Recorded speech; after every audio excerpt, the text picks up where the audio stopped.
Davey, I'm awesome. And welcome to the Comment Corner, where you guys make comments on my videos and I respond every week.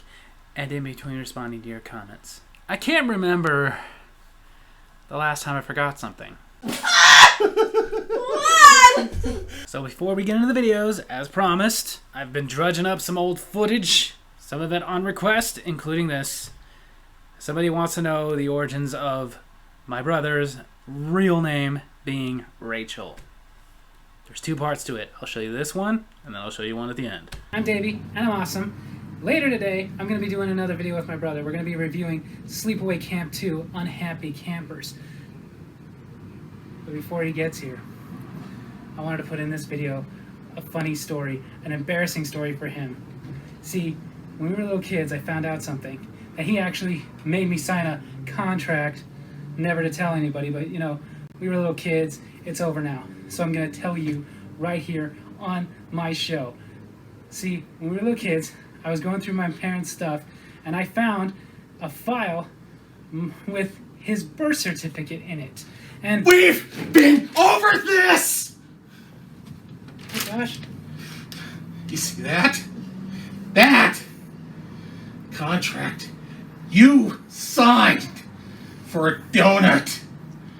You wanted that donut. You got that donut. You ate that donut. This.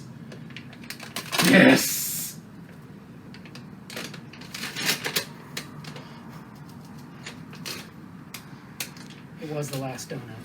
Now kicking off this week's Comment Corner with last week's Comment Corner, the How Harold Started Corner. My brother Josh, the film bestie, commented, "I love that you not only read my comments, but then you posted the Harold videos. Oh, Davey, you are so fetch. Harold's not real!" Then my brother Josh, the film bestie, commented, "Leave Rachel alone, please."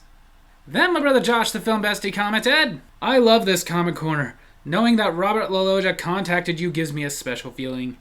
You know, that special feeling I usually get from socks filled with mashed potatoes." Ew. It gave me a special feeling too, but very different.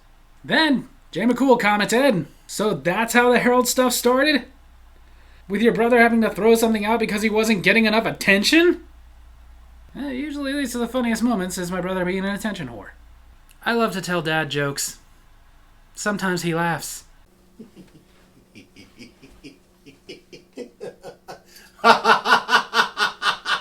That's funny to me. Then, taking a break from this week's videos, going to a much older Davey's Awesome Movies. One I did a few years ago. My Davey's Awesome Movies review of Heartbeeps. One of my favorite movies that sadly didn't get enough play and didn't get appreciated. New commenter Derek Kershaw commented, "I thought I was insane.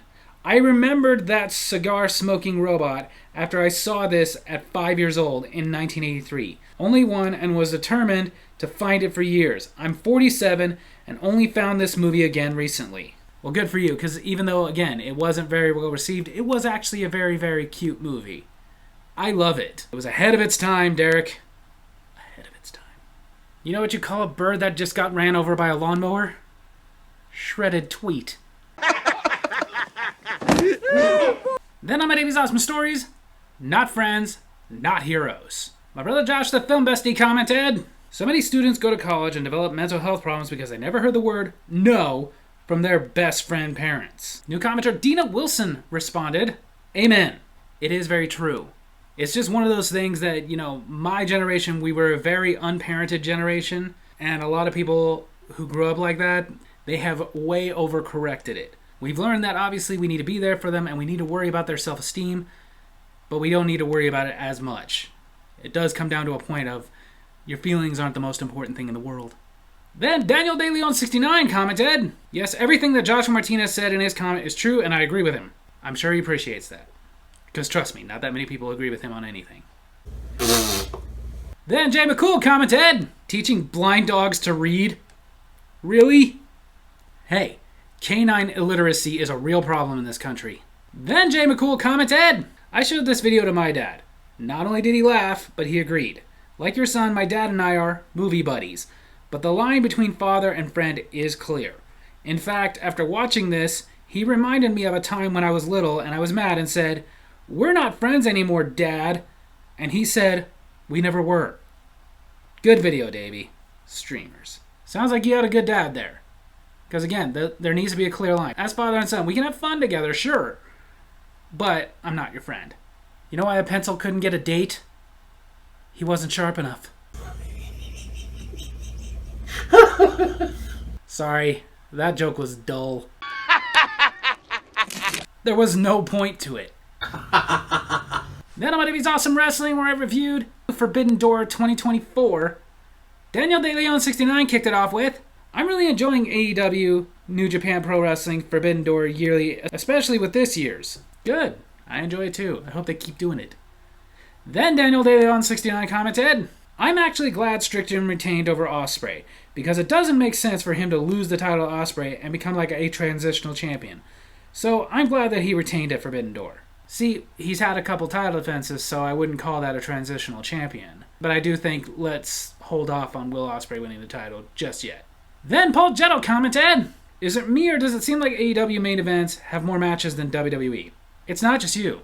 AEW standard has about 8 to 10 matches on every pay-per-view, whereas WWE's PLEs, with the exception now of WrestleMania and SummerSlam, it's 5 or 6 matches. That's it. Which, only reason I'm not complaining is because they give it away on Peacock, so I don't pay extra to watch it. But I will say, if I was paying $40 to $60 a pay-per-view and all you gave me was 4 or 5 matches, I'd be a little irritated." Then Jay McCool commented, "AEW Forbidden Door was awesome!" It always is. The toilet paper keeps telling jokes. It's on a roll. Then on my Davey's Awesome Food, where I reviewed the White in the Red, White, and Blue series of Mountain Dews, Mountain Dew Freedom Fusion. Daniel De Leon 69 commented, "Wait, so you tasted the second Mountain Dew and it tasted like peaches, but without the lemonade?" Yes, like I said in the video. Then my brother Josh, the Film Bestie, commented, "How come you haven't done Mountain Dew Code Red or Baja Blast? You racist or something?" They've been out for a very long time. Way longer than I've been doing YouTube. Then my brother Josh, the Film Bestie, commented, "White peaches? You a peachist? Man, that's low. I myself am not a peachist. I'm married to a black peach. So who's the idiot now? You or me? The guy who married a black peach." That means it's rotten. Then Paul Jetto commented, "I don't care for peaches. Not even cobbler. And I don't really like lemonade, so I avoided this one. You gonna do the other one next time?" I sure am. Then Jay McCool commented, "I'm not a fan of peaches either, so I didn't try this one. Thanks for taking one for the team." That's what I'm here for. At a safety meeting at work, they asked which steps I would take in the event of a fire. Apparently really big and fast ones were not the answer. Why are you laughing? Then going back to a Davey's Awesome Movies, I did last week my Davey's Awesome Movies for Lady in White. Casteller Daniel Garcia, if I said that wrong, I apologize. Go ahead and correct me. Commented, "Lady in White can be watched on Halloween, along with The Midnight Hour." Sure, I've heard that, people talking about it's a Halloween movie. And yeah, you can watch it during Halloween, sure, why not? But I wouldn't classify it as one. It starts in Halloween, it ends around Christmas. To me, you can watch it either one, or in between. It's kind of like A Nightmare Before Christmas that way. You know what the difference between a Zippo and a Hippo is? One's a little lighter.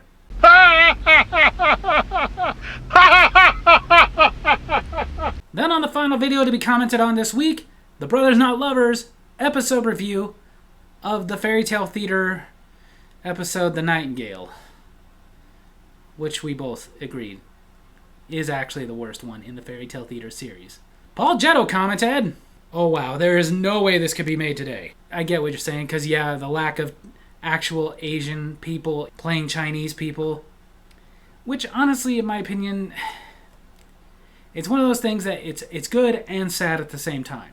Like, sure, I don't want a movie set in China where very little of the cast is actually played by Asian people, But sometimes to have one or two people who are not the right ethnicity playing the ethnicity is cool. It shows that they have acting range. They are acting. Again, I don't want an entire cast like that. I want some of the roles to go to these people, but there's something to be said about Once Upon a Time in Mexico and having the top drug cartel being played by Willem Dafoe. He did so awesome. There's something to be said about Anthony Hopkins playing the original Zorro. Awesome. So to an extent, let the actors be actors. It doesn't have to be completely authentic, but in this case, they went a little too far with it. But then again, like I pointed out, the selling point of these fairy tale theaters are going to have celebrities, and they're going to be low budget. In the early 80s, there weren't any Asian celebrities. Like, Mako was in this, and some people recognized him from Conan, but he wasn't like the lead in that movie. Yeah, nowadays, the Emperor would have been played by Dr. Ken or Randall Park, or maybe they would have gone the route of Jackie Chan or Jet Li, who knows. Maybe even Chow Yun-fat, but back then, there were no celebrities for them to put in that role. So they grabbed Mick Jagger. They should have just skipped this one. Then Paul Getto commented, "Ha! That was from Roger Rabbit." It was. We had to put something in there to spice it up. That episode is really boring. Even though, we had to get a cheap shot glass. Then my brother Josh, the film bestie, commented, "A box on you for making me review this. A box, I say! My revenge, my vendetta, my Canely even, has been complete. Just look at your Max profiles. Ah!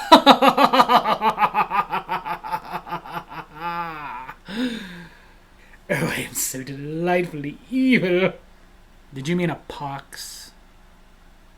And I didn't make you review this. You wanted to do these episodes. Not all of them are great. Then Jay McCool commented, "That Kung Pao opening had me laughing so hard." At least somebody got it. Then Jay McCool commented, "When I set out to watch all these fairy tale theater episodes, this one was hard to get through. I got so bored. At least this review was entertaining. I'd only watch it again if you guys did a RiffTrax / Mystery Science Theater 3000 type thing." That's an idea. But if we were ever to do that, we've got a lot of other things we would do first. I tried to come up with a carpentry pun. That would work. Think I nailed it. But nobody saw it. Dude! Okay, and before I go, as promised, on that same video that is no longer available, we finished it up with a little Rachel thing. Here you go. Okay, now that he's leaving, when I was a kid, I found his real birth certificate. My brother's first real name is Rachel. No! So there you have it. That's Comic Corner this week. Hope you guys enjoyed it. And if you did, make sure to hit like, hit subscribe, hit the little bell so you get notifications for when I post videos, and leave a comment of your own to be in next week's Comic Corner. Love you guys.